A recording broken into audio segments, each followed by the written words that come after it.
This is Silent Stories Updates. Real tales, real emotions. Get ready for another story that will stay with you long after it ends. My name is Luke Miller, and this is the story of how a single act of hate tried to destroy everything my family built. But instead, it gave me the biggest victory of my life. It all began one quiet summer evening. The sky was painted with orange streaks, and the cornfield swayed like waves under the fading sun. That golden field wasn't just crops to me, it was my father's legacy, my family's pride, and my last hope after a long stretch of bad years. I had just returned to my hometown after my father passed away. He left me this land old, worn out, and half forgotten. I could have sold it. God knows I thought about it. But my dad always used to say, "The land gives back what you give to it, son." So I stayed. I poured my soul into every seed, every acre, every drop of water. I wanted to make him proud. But not everyone was happy to see the Miller farm come alive again.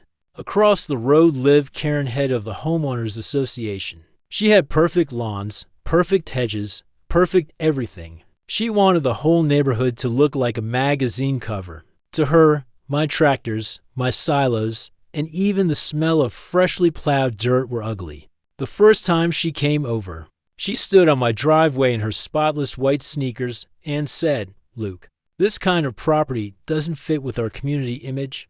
I laughed it off. "Karen, this land was here long before your HOA ever existed." She didn't like that. From that day on, she made it her mission to get rid of me. She complained about everything: the noise of tractors at sunrise, the trucks that came for supplies, even the scarecrows I put up. She called the county inspector at least 4 times that summer, trying to find something, anything to shut me down. But every time, she failed. So she started spreading rumors. She told neighbors my farm was lowering their property values, that I was using illegal chemicals. It was exhausting. Still, I ignored her. I focused on my work. By September, my cornfield was perfect. Tall, golden, and healthy. It was going to be the best harvest I'd ever had.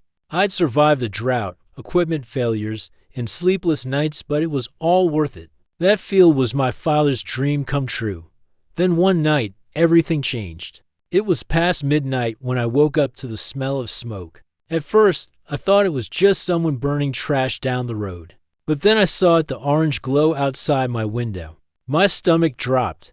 I ran out barefoot, the gravel cutting into my feet, and what I saw stopped me cold. My entire cornfield was on fire. The flames roared like a living monster, swallowing row after row. I screamed for help, called 911, and ran to the edge of the field with a garden hose like it could do anything. The fire trucks arrived minutes later, but it was too late. Half my harvest was gone before the first spray of water hit the ground, and that's when I saw her. Across the road, under the flicker of the flames, stood Karen. Her arms were crossed, her face cold. When she saw me looking, she gave me this little smirk, the kind that burns worse than the fire itself. I shouted, "Did you see who did this?" She didn't even blink. She just said, "Maybe this is a sign that this kind of place doesn't belong here anymore." I'll never forget those words. The sheriff came out the next morning. The fire marshal said it looked like arson. There were traces of accelerant near the fence line. Someone had poured fuel and set it off.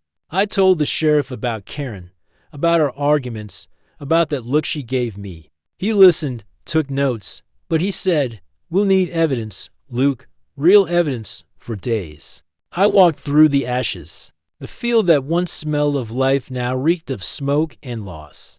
I couldn't even look at it without feeling like I'd failed my father. Karen, meanwhile, acted like nothing happened. She waved at neighbors, walked her little dog, and even had the nerve to send me a letter through the HOA saying my burnt field was now a visual nuisance that needed to be cleaned up immediately. It felt like she'd won.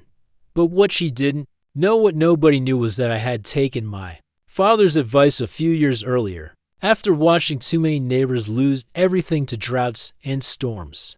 I had decided to insure the entire crop. It was expensive, sure, but I wanted to protect my family's legacy. When the insurance agent came out to inspect the damage, he spent hours walking the land. A few days later, He called me with the news. "Luke," he said, "your coverage wasn't just for crop loss, it was full value replacement, based on market rates and expected yield. We're talking just over $2 million. Double quotes, $2 million. I couldn't believe it. I sat there, staring at the phone, almost laughing through tears. Karen thought she'd destroy me, but she had just handed me the biggest comeback of my life. It took months for the payout to process. But once it did, I got to work. I didn't just rebuild, I expanded. I bought new tractors, installed an irrigation system, built a grain dryer, and even opened a small farm supply shop at the edge of the property. I hired a few locals who were struggling to find work, and soon, the Miller farm became the beating heart of the community again. While I was rebuilding, the sheriff called. Turns out, the investigation hadn't stopped. They found tire tracks near the fence line, tracks that matched the type of tires on Karen's car. Then, one of her so-called friends from the HOA came forward. She said Karen had bragged about teaching Luke a lesson the night before the fire. That was enough.